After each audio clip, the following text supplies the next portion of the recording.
Well, good morning. Welcome. So happy that you all are here with us. And how many watched the conclusion to March Madness, NCAA? Anybody? Okay. Well, if you remember last week on the board here in Genesis, that's where we left it last week.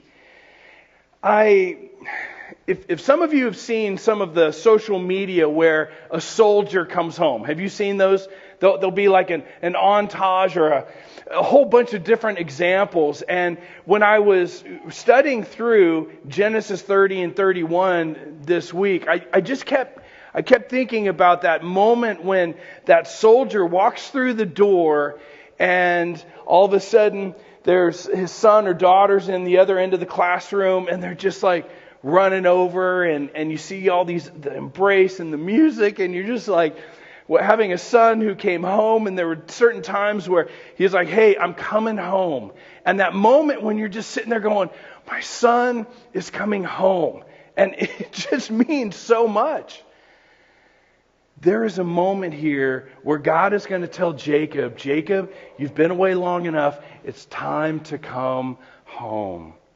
So if you haven't already, go ahead and look in your program and look in right there, and it's where Jacob, he's going to leave Laban and he's going to head for home. So let's take a look. Genesis chapter 30, and we're going to start in verse 25. After Rachel gave birth to Joseph, Jacob said to Laban, send me on my way so I can go back to my homeland. So you see, Jacob says, hey, father-in-law, it's time for me to head back home. I've been here now like 20 years.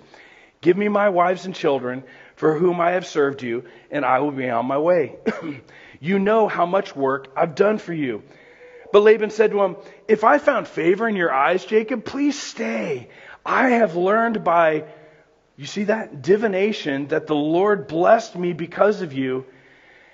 He added, name your wages and I will pay them. Divination. So we had Abraham and Isaac and now Jacob. These are the patriarchs of our understanding, the foundation of our faith, right? And Jacob's father-in-law, through divination, has learned that he's been blessed because of God. Divination. Now, this would be like somebody who does a horoscope or a fortune teller. There was a season where my wife and I, early in our marriage, we lived out in Manassas. And when I would travel in from work doing this and that, there was a couple places and they would have like somebody who would have a crystal ball and they had a little shop set up. And I don't know why I saw, there were a couple of them in Manassas. This was like 25 years ago. But this is still something today. Now, Moses in Deuteronomy 18, if you want to write that down, 9 through 12, he is going to prohibit any like sorcery, or he's going to really unpack that about not using divination. And what is divination? Essentially, it is the demonic powers that are going to reveal information to you. So you want to be really careful about that. I would encourage people, and I would actually say no, don't go to a fortune teller. Don't do the Ouija board stuff. Some of this opens doors that you just don't want to open in your life. Well, Laban did. And he's showing his true colors. Verse 29, Jacob says to him, hey, you know how hard I've worked for you and how your livestock have fared under my care. The little that you had before I came has increased greatly, which was true. And the Lord has blessed you wherever I have been. But now, when am I going to do something for my own household? And every young man will feel this way at some point in their life when they're like, hey, I want to go be the dad. I want to go be the grandpa. I want to have my own something. I want to have my own household. I just can't stay here with you this whole time. This is my time. Now, as much as it sounds all me-centered, this also goes back 20 years earlier when we just read in a couple chapters ago when God is, set there with Jacob at Bethel, right? And he told him, he goes, man, you are going to continue this amazing legacy, and the promise is going to be passed down through you, the promise from your grandfather Abraham. Verse 31, he goes, so Laban says, well, what'll I give you? And Jacob's like, don't give me nothing. But if you will do this one thing for me, I will go on tending your flocks and watching over them. Well, what's that one thing? Let me go through all your flocks today and remove from them every speckled or spotted sheep, dark-colored lamb, every spotted or speckled goat. They will be my wages, and my honesty will testify for me in the future. Whenever you check on the wages you have paid me, any goat in my possession that's not speckled or spotted, or any lamb that is not dark-colored, will be considered stolen. Agreed, said Laban, let it be done. So Jacob's proposal, Laban, you get all the grade A stock, and I'm going to get the leftovers. Now here's what's interesting. And this happens with puppies, right? There's different animals that you can selective breed, and we've never been involved with that in our family, but there are certain individuals that they'll take different kinds of dogs and they'll breed them together, and you'll see that there's kind of a pattern that occurs there. In the Middle East, they call these Jacob sheep, or still to this day, and you can Google that later, and you'll see that they have these streaks on them, and they're speckled and spotted, that kind of thing. Anyway, still continues on today. Verse 35, that same day he removed all the male goats that were streaked or spotted and speckled or female goats. So he went and he began to separate them. Now, there's something weird here in verse 37. Jacob, however, he took fresh cut branches from poplar, almond, plane trees, and made white strips, and peeled back the bark, and then he placed them, and when they go to get something to drink, and they're in heat, it's like, okay, Jacob, what are you doing? What's going on here? Well, this is superstition. This is actually not, there's nothing scientific about this. And the bottom line for Jacob was like, Jacob, God, he told you that he was going to bless you. And so you can do this stuff, but there's really no reason for you to do it, because the overflow, the outpouring, and the blessing is going to come from God. Not your taking these branches and putting those over to the side. So theologians are like, we don't really know what Jacob was doing there. Anyway, jump down to verse 40. So he set apart the young of the flock by themselves, made the rest. And so you see that he's like putting these back and forth, and he's separating them. Whenever, verse 41, the stronger females were in heat, he would place the branches of the troughs in front of them. Bottom line, so the weak animals went to Laban and the strong ones went to Jacob. Verse 43, in this way, the man grew exceedingly prosperous and came to own large flocks and female and male servants and camels and donkeys. In this day, this is how you knew you were a wealthy person. In this day, if you had large flocks and you had many, servants to take care of them and camels and donkeys, you were blessed. Not everybody has their flocks continue to multiply, but when God is involved and God's going to bless something, it's going to increase for Jacob, because he told Jacob, I'm going to bless you.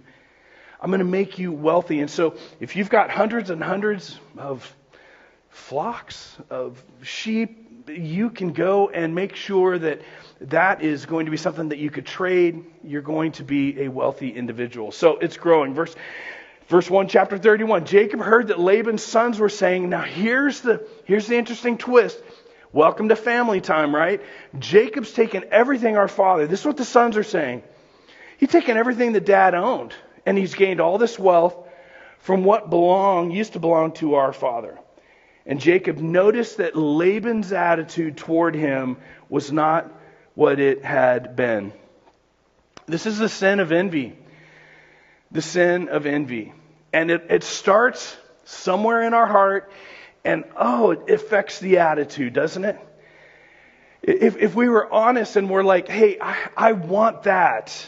And in this case, you have the two, the sons of Laban, and they're like, hey, we're seeing that Jacob is being blessed, and we want that. We want that money. We want that success. This isn't fair. And Laban was just able to kind of see this, And it changed his attitude. When has the sin of envy, when has it affected you in your life? For pastors, it could be ministry, churches, success, however you want to define that. Sometimes in our own families, we look at maybe what our sibling and we feel like, oh, they got all the breaks. And, or we're envious because we didn't make a decision, somebody else did. And so we become jealous and envious of them. And it changes our attitude. When you think of somebody, here's a litmus test. When you think of somebody and your attitude is just really sour, and you're becoming jealous of what they have and you don't have it, that might be the sin of envy that you are struggling with. And it's going to affect this family here. Verse 3. Then the Lord said to Jacob, listen to this, go back. Go back to the land of your father and to your relatives, and I will be with you. Now see, when God tells you to go, you got to go. You have to go. When God tells you to obey something, He wants you to obey it. And we're going to see that He wants him to do it, immediately here in this next little part. But He says to go back. Now Jacob has been gone from his mom. Remember, he left because Esau wanted to kill him because he stole his blessing. Okay, but that was like 20 some odd years ago. Jacob is different now, and you're going to see that he's becoming this incredible godly man. When dealing with a trial or a dysfunction in your family, we always want to focus on God, not the dysfunctional act and the players. So here is this opportunity that Jacob is going to say, okay, you know what? I see these, my father-in-law's sons, they don't like me, and they're upset. And so I'm not going to focus on that. I'm going to focus on God. And so Jacob calls for a family meeting. It's time to get Leah and Rachel, his wives, together. Verse 4, so Jacob sent the word to Rachel and Leah, come out to the fields where the flocks were. And he said to them, I see that your father's attitude toward me, it's in the tank, right? It's not what it used to be before. But look at this. The God of my father has been with me. And in some ways, I wish I could label or title this sermon like, but God. Because this is one of those moments where you're going to see that Jacob's going to this is a situation. He's not being critical. He's not saying anything about it. He's just saying, this is what it is, but God. And you're going to see this a couple times. When you see somebody's attitude, when they go south, and when it becomes toxic, I wonder if you can rise above, get in that divine hot air balloon, and just kind of see the situation from God's perspective.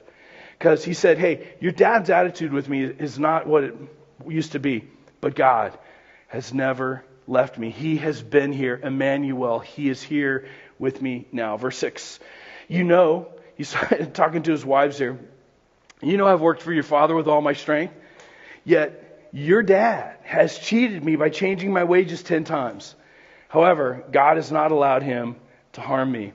Can you imagine having your wages changed 10 times? Now, in corporate world today, this would be an HR mess, right?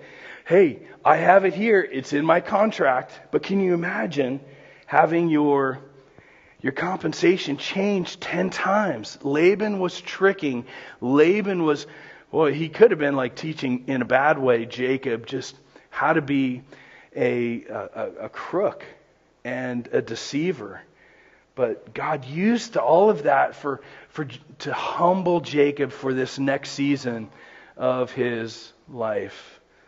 And we see here protection.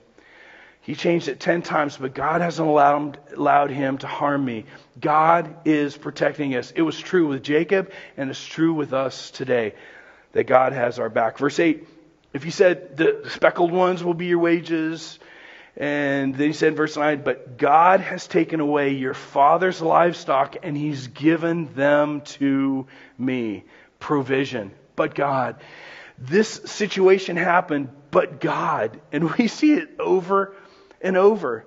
In chapter 30, God blessed Jacob's wonky selective breeding. but he did not bless Laban. Again, before taking action on whatever it is that you need to decide to do, always seek the Lord.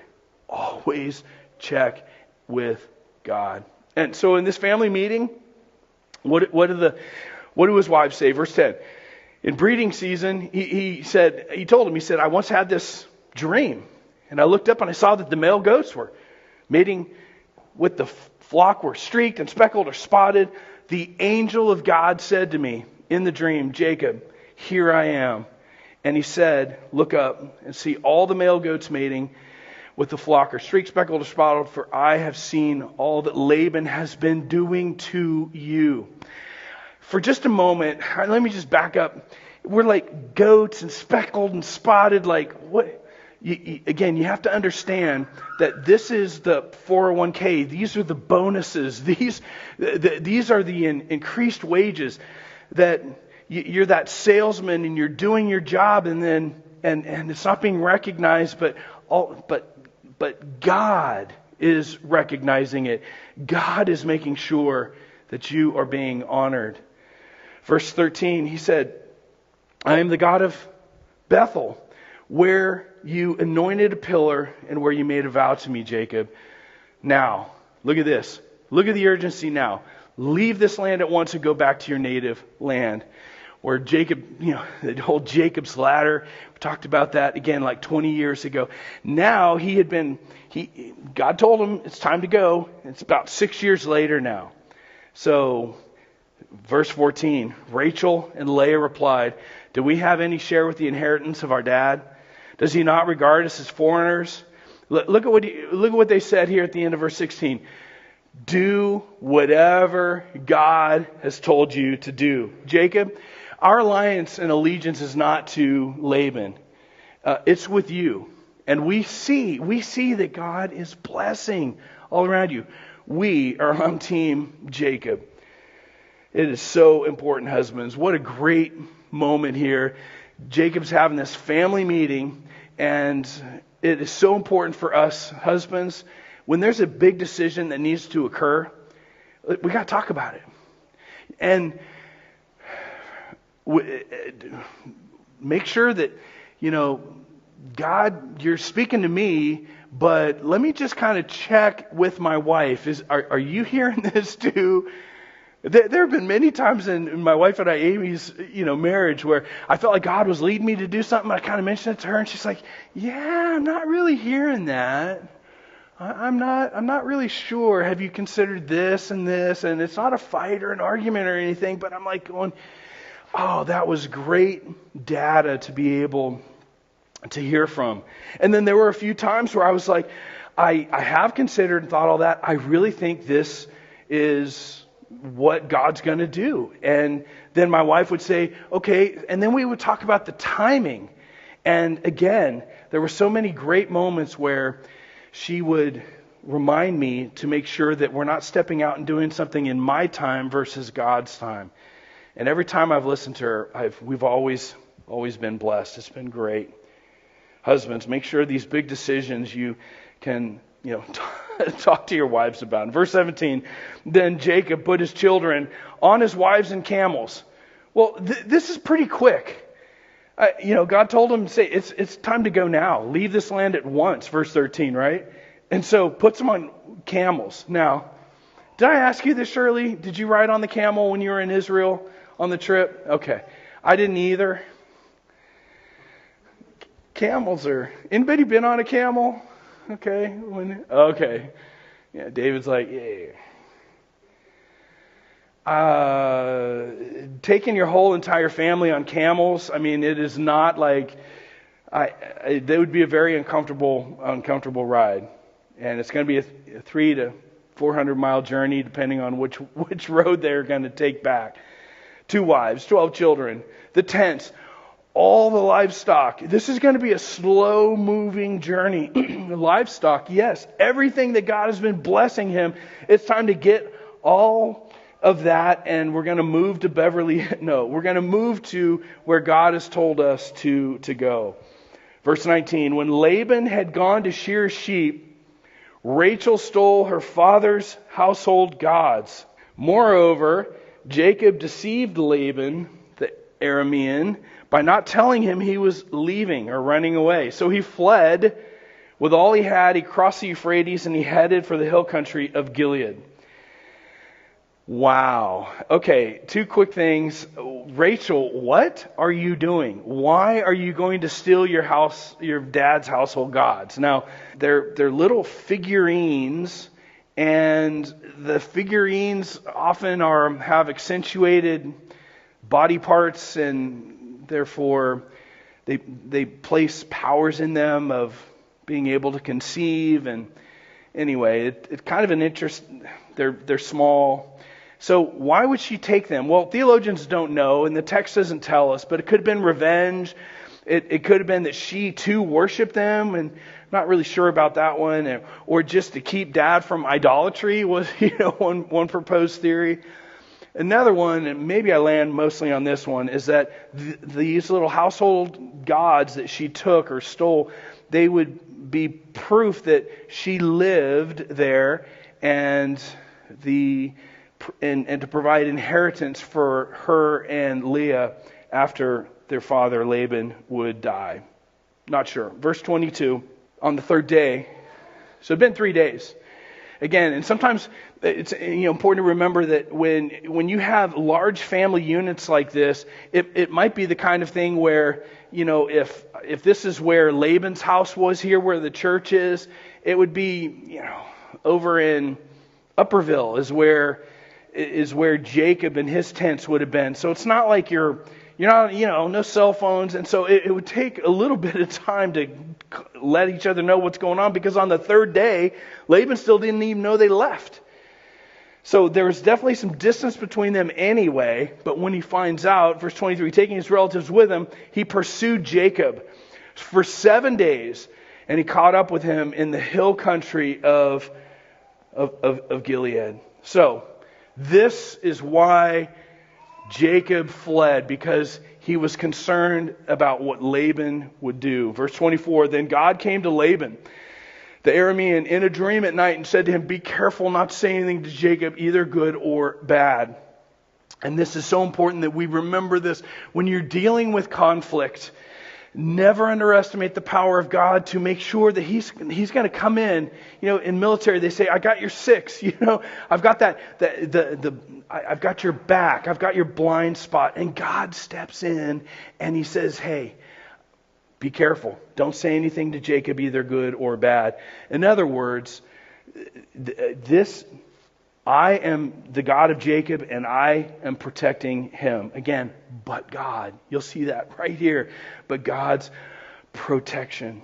Now, we don't have to allow our failures to define us. We want to make sure that we allow God to make our failures strengthen and serve us. Even in Laban's dysfunction, what's going on? God, you're still at work. God's still honoring His promise to bless Jacob. And he's running, right? He's on the lam. Today, God's got your back, and He continues to work even in your dysfunctional family. Verse 25, Laban, he catches up to Jacob, and Jacob pitched his tent in the hill country of Gilead, and Laban overtook him, and they all came up. And then verse 26, then Laban said to Jacob, "What have you done? Why'd you deceive me? Why'd you carry off my daughters like captives in war? Why did you secretly run off and deceive me? Why didn't you tell me so?" Look at this. "So I could send you away with joy and singing and music of timbrels and harps. You didn't even let me kiss my grandchildren and my granddaughters goodbye. You have done a foolish thing, Jacob." Look at this. "I have the power to harm you. But last night, the God of your father said to me, 'Be careful not to say anything to Jacob, either good or bad.' Now you have gone off because you long to return your father's household. But why did you steal my gods?" And again, the gods are the Hebrew there is the teraphim. If you're interested, you can look at that later. So again, when we see that Jacob and Leah and Rachel, the whole family seems to be on board with father-in-law or dad, Laban, we got to leave you. This is not good for us to be here. First of all, God told us to go, so we're going to go. And God said, do it now, right? There was an immediacy, and we needed to act and do that. But look at what Jacob says, verse 31. He goes, I was afraid. I thought you were going to take your daughters away from me by force. And I just kind of want to back up for a second. And Jacob, did you really think that? God told you and you were being obedient to God, but you were afraid of Laban? Don't we still do this? I mean, there'll be a situation that arises and we're like, no, God, I know that you've got my back. God, you told me you were going to provide for me. God, you told me to honor and obey you. But if I do, I am now afraid because of the culture or what other people might think or say. And we still do this today. Do you run fearful? Do you got that little anxiety there? Are you afraid? Things that are happening in your life. Abraham had fear. Isaac had fear. Jacob had fear. So if you run fearful, God's going to remind you, don't be afraid. But you can relate to the people in the Bible. In fact, 63 times you'll see the phrase, whatever, fear not. And 1 John 4:8 says, just as a reminder, perfect love drives out fear. There is no fear in love. Fear has to do with punishment. Or 2 Timothy, for God hasn't given us a spirit of fear, but power of love and sound mind. And Jesus said, verse 12, hey, if you want to fear somebody, fear the one that after your body has been killed has the authority to throw you into hell. Yes, fear him. In other words, fear God. So, I saw an article not too long ago where an individual was talking to somebody who was a mega pastor, and they went to jail because they were being dishonest and had stole money from the church. And it was a Jimmy Baker kind of interview and they said, well, when did you lose your first love? When did you lose your love for God? And what he said was, he goes, I never stopped loving Jesus. I never stopped loving God. What happened was, listen to this, I stopped fearing God. And that's what led him to make all these terrible decisions. Verse 32, if you find anyone who has your gods, Jacob says, that person shall not live. In the presence of our relatives, see for yourself whether there's anything of yours here, and if so, take it. Now, Jacob didn't know Rachel had stole the gods. Oh boy, Rachel. Verse 33, Laban went into Jacob's tent, so he's like looking around, turned the place upside down, and he found nothing. Rachel said to her father, don't be angry, I can't stand up, which would have been honorable for her to do. She said, she's having her period, so he searched out, but he couldn't find the household gods. Verse 36, Jacob was angry and took Laban to task. What's my crime? He asked Laban, how have I wronged you that you hunt me down? Now here is Jacob's opportunity. And anybody ever been hurt by somebody in your family? Anybody ever been hurt by somebody in your family? Okay, a couple of us have. And here's what I want to tell you. If you've ever so much that you're like, oh, I would love to just really unload on them and tell them everything. Well, this is Jacob's example. And he doesn't call him names. He's not throwing stuff at him. He isn't, he's keeping it to the main issue and the main source. And the main issue at hand. And I love this about him. I mean, I'm actually kind of proud of Jacob here. So verse 38, he goes, I've been with you for 20 years. Your sheep and goats have not miscarried, nor have I eaten rams from your flock. Honestly, I'm thinking maybe if I'm Jacob, hey, let's eat some of Laban's, flocks here. He said, I didn't bring you animals torn by the wild beasts, which would have happened. I bore the loss myself. And you demanded payment from me for whatever was stolen day or night. That was something that happened then. And Jacob continued to take the loss. This was my situation. The heat consumed me. I've been working my tail off in the daytime and the cold at night, and sleep fled from my eyes. He was a hard worker.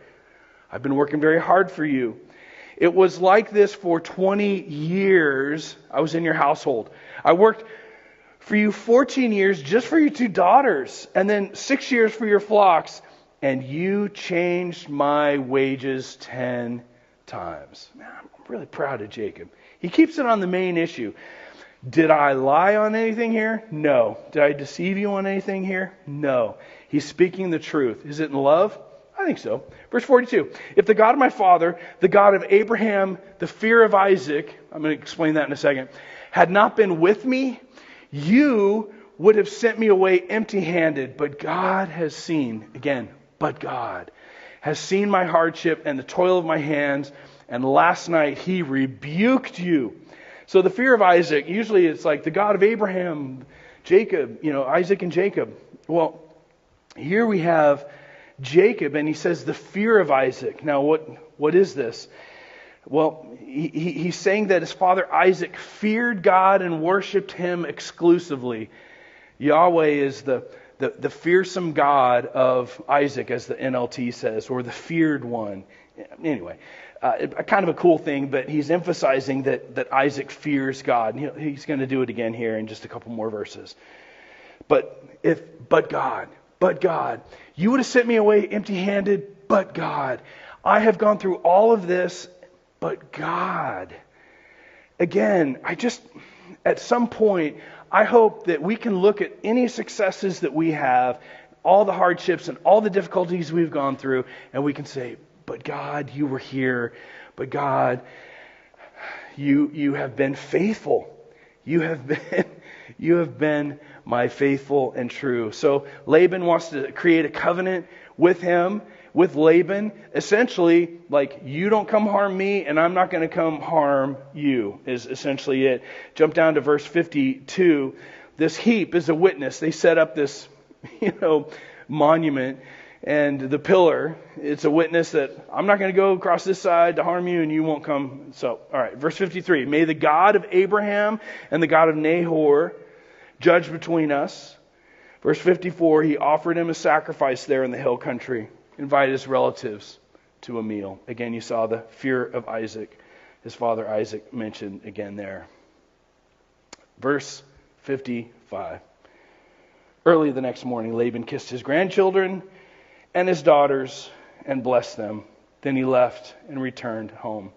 I do believe this is an authentic moment. I don't think Scripture puts this in here. Most grandfathers, we would want to have said goodbye. So yes, but there was a whole lot more inside that box. And one of them was about leaving and fleeing, and just Jacob taking the family and everybody and leaving. Inside that big box here, one of them was, Laban wanted to say goodbye to his daughters and his grandchildren. So we do get that. But in the big picture, Jacob was supposed to leave just exactly how this went down. 3 things I want you to remember. Number 1, don't let fear keep you from doing the right thing. Don't let fear keep you from doing the right thing. So, who's going to harm you, Peter said, if you're eager to do good? But even if you should suffer for what is right, you're blessed. Do not fear their threats. Do not be frightened. So, again, we learned this from Jacob this morning. But God, don't let fear keep you from doing the right thing. If there's something that you're supposed to do, and you know you're supposed to do it, just do it. Don't fear. Don't be frightened. Number 2, when dealing with conflict and dysfunction in your family or in any other relationship, speak the truth in love. So often what we do is I'm not going to talk about it. And you can't address a problem if you don't know what the problem is. And so we've got to speak that's speaking the truth part, and we want to make sure we do it in love. Early on, Amy and I, when we learned about conflict resolution in our relationship, when we were talking about the toilet paper, whether it's supposed to be rolled this way or that way, there is a right way, but I don't want, or squeezing the toothpaste, is it from the middle or do you kind of roll it up? Everybody, or is it all like goopy on the end, or is it like super clean? I know I could get some of us kind of like, angry here. When we're dealing with this, we need to speak the truth in love. And that's a silly illustration, but there's other moments in our relationships with others when we have to keep this on the main thing. Because if I'm like looking at my wife and I'm like, hey, the toilet paper roll has to be on the outside. And another thing I don't like about your parents, they didn't raise you right. Like, how would you not know this? Are we talking about the toilet paper roll, or are we talking about my folks and like what? So we want to just stay on the issue, speak the truth in love. I think Jacob did that with Laban. He kept it on the straight and narrow and dealt with exactly what needed to be said. All right, number 3. Satan wants to accuse you, my friends, of any and all sins you've committed in the past. But God. Satan wants to accuse you of any and all sin that you've committed in the past. But what does Romans 5:8 says? God demonstrates his own love for us while we were sinners. While we were sinners, Christ died for us. And here it is. Can God use someone like you? Again, we don't like to talk about our dirty laundry in church, right? But again, Jacob was a cheater. That's at the top of the list. And is God going to use him? Absolutely. Well, it's interesting, Pastor Dan. There was a season when I cheated in this area of my life or that area. Could God ever use someone like me? The answer is yes. Peter, he had a temper. Peter denied Christ. I mean, we could go there too. Right? David had an affair. Did God still use David? Yeah, in fact, David is labeled as having a heart after God. Jonah, he ran from God. And Paul was a murderer. I mean, the list goes on. And so what about you? Could God use someone like you? Yeah, but you don't understand what I did, what I said, what I wanted to... Ooh, boy. And all I can say is that God has used individuals just like you and I all throughout the Scriptures, and he's ready and willing to do it today. Jacob got the message from the Lord. It's time to come home. It's time to come home. And for some of us, spiritually speaking, it's time to come home. It's time to say, okay, Lord, I've been away too long in a foreign land, and I need to come back home. I need to get my heart right with you, and I am coming home. And so if that's you today, I'd be happy to pray with you. I would be happy to have the conversation of salvation with you. What does that mean? What does that look like? Anything that maybe it's just that prodigal son moment where we're like, I want to come home. Let's pray. Father, I thank you for this reminder today that you told Jacob it's time to come home. And so this morning, as we reflect on the fact that it was the blood of Jesus that we celebrated or remembered just a couple weeks ago when you died on the cross for us, and that you have removed our sin as far as the east is from the west. You have forgiven us. And we are just thankful and so moved this morning by the fact that you remind us to reconcile and to get our relationship right with you again. And in that sense, it's coming home. Some of us, we have been in that prodigal situation, or Jacob, he's been up there 20 plus years with his father-in-law Laban. And Lord, you said it was time to come home. And so some of us this morning, maybe it's time to renew our relationship with you again. And just any confession we need to do, anything that we need to get right before you, that we would move in that direction. And if there's any way, Lord, I can help as their pastor, I pray that would occur this morning. So again, we want to just celebrate you, and we want to lift you up. Thank you, Jesus, for your forgiveness over and over. 70 times 7 you forgave us. And we want to move out, and not in fear, but in victory. In Jesus' name I pray this morning. Amen. I invite you guys to stand one more time and sing with us today.